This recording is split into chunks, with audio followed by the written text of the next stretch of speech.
Marsha, and today we're going to be making a jambalaya from scratch. Jambalaya is a southern dish, southern comfort food, and it's pretty much indigenous to the the Gulf Coast area, and we use a lot of our indigenous products. Alright, so I'm going to give you a little overview of our ingredients today. I'm going to start with our andouille sausage. Andouille sausage is native to Louisiana specifically. It's a mixture of pork, beef, and chicken, and we use rice as a filler as opposed to starch, just like a lot of other sausage. Here we have our Cajun roast chicken that's been pulled, chicken broth, bay leaf, Vidalia onion.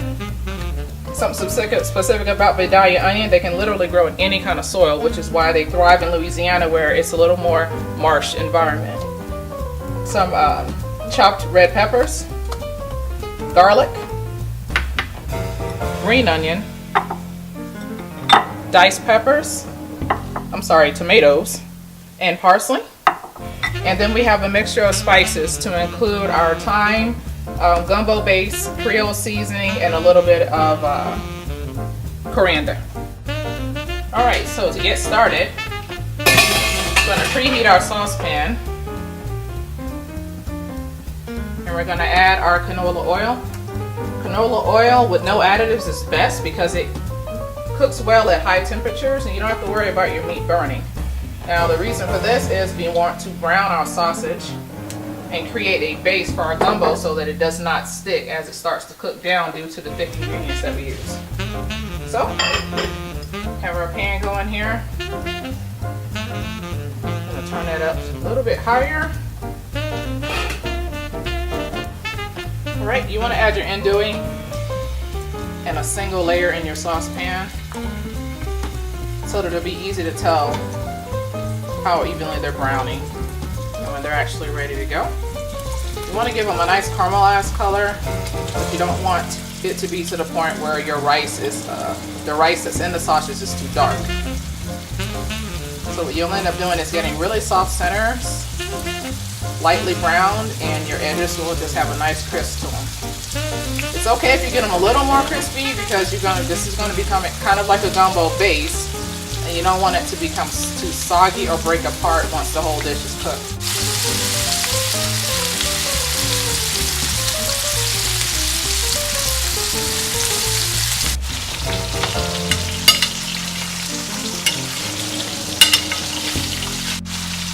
Alright, so now that we've got our andouille browned, crisp on the outside, soft in the center, and our canola is now a nice caramel color, it's time to add our Vidalia onion, which is our sweet onion, commonly found in the southern regions, as I mentioned before, because it can grow in just about any soil type. It doesn't really have a requirement, as well as if you wanted to grow it in your patio container. So naturally, it's a choice ingredient because it's readily available. So we're going to do here is we're going to stir that in and cook this down until it too takes on the caramel color of all the other ingredients that are in here at this time, which is just our andouille and our canola.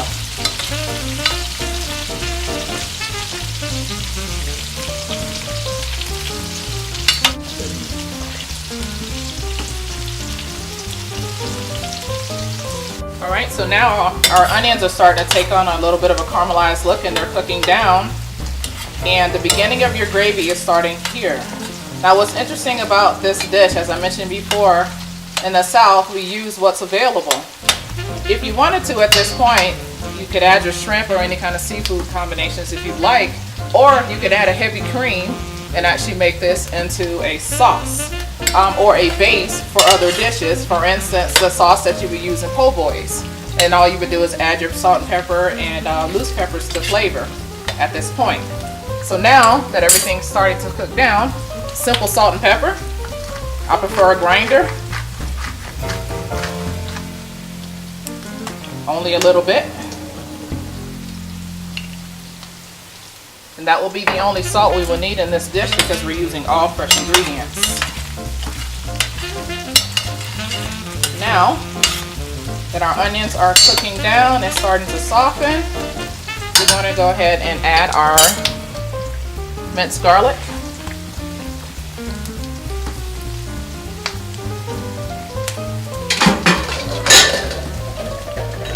And our bell peppers at this point.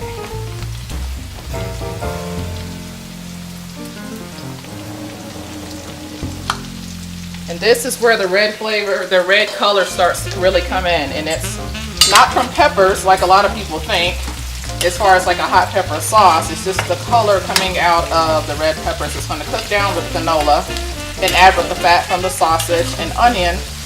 And it's going to start to create your gravy. And like I said, your options here are to go thick or thin. If you want to go thin, you're going to leave it as is. Add a little water if you're using a dish that maybe sticks a little bit. In this case, we're using stainless steel, so we're okay. Or you would use a heavy cream, which would give you more of a sauce consistency. Now, as that's cooking down, we're going to add about a third of our broth, and that's going to start to cook up. And we're going to close this for a few minutes and allow this to simmer and thicken before we add our remaining ingredients.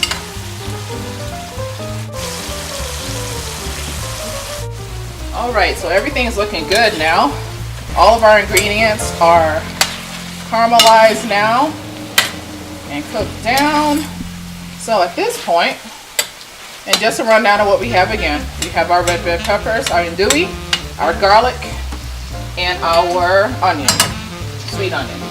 So now we're going to go ahead and we're going to add our diced tomatoes to the dish. Don't have to be shy there. That's what's going to give you your sauce consistency. So we'll go ahead and cook that in, mix that in place, and we're going to add our remaining broth, 2 cups, chicken broth. Looks like a lot of liquid, but it's not. It's going to cook down a lot. Go ahead and throw in our bay leaf. I did 3. I normally do 2 if they're larger, but these are smaller. Just a pinch of our gumbo file. If you don't have gumbo file, a little bit of browning and cornstarch will suffice for that step. Some thyme, probably about 2 tablespoons worth. I'm using a grinder for my basil. You only need about maybe 2 tablespoons worth of this.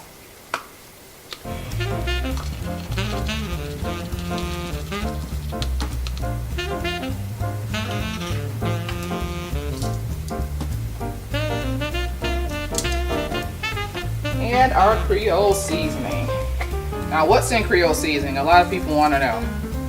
In a nutshell, Lowry seasoning salt, salt, pepper, a little bit of red pepper, and that's about what it is. Go ahead and give that a good mix just so we don't have any dry pockets anywhere.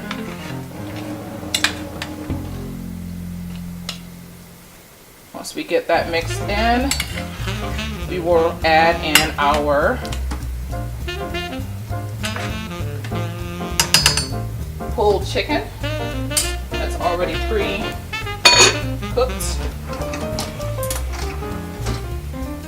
Probably about a cup. You can add the chicken in as the sauce starts to thicken. You don't want to have too much in there initially so that it's not watery.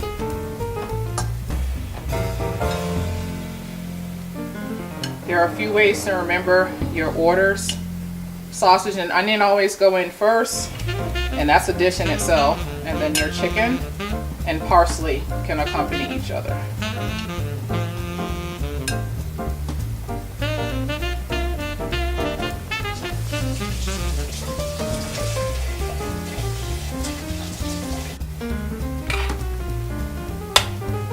Now this step, you know it's done because your chicken's gonna pick up all that color. All right, we're back here. And now we have all of our ingredients.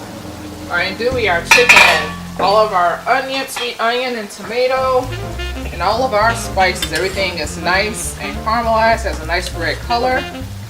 Your tomatoes are now your sauce.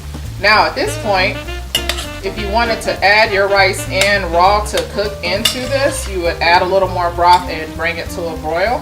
However, if you want it to last a little bit longer so that your rice stays firm, you simply cook it down at this point and you just serve it over rice. Now to add our last 2 ingredients, we have our parsley, fresh cut parsley. We're just going to sprinkle that on top here. We're just going to allow that to wilt just enough to get it to a nice dark burnt green. So we'll go ahead and mix that in really well first before we add our final ingredient.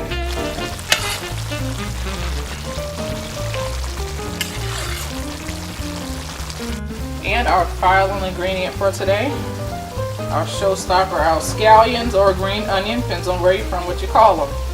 That's going to add your last little bit of spice to this dish. Another educational or optional moment. For those of you who like to have a little bit of heat, at this point in your cooking process, you would add some powdered red pepper or cayenne pepper. Or for those of you who like it a little saucier, again, you could add a heavy cream milk base to thicken it up, and maybe just a pinch of sugar to sweeten the deal a little bit if that's what you want to do. So that is our last ingredient. At this point, we would just let this simmer down until your sauce thickens a little bit more. If this is the consistency you're looking for, then you give it about 15 minutes and then you'll take it off the heat and serve it over rice or pasta if you wish.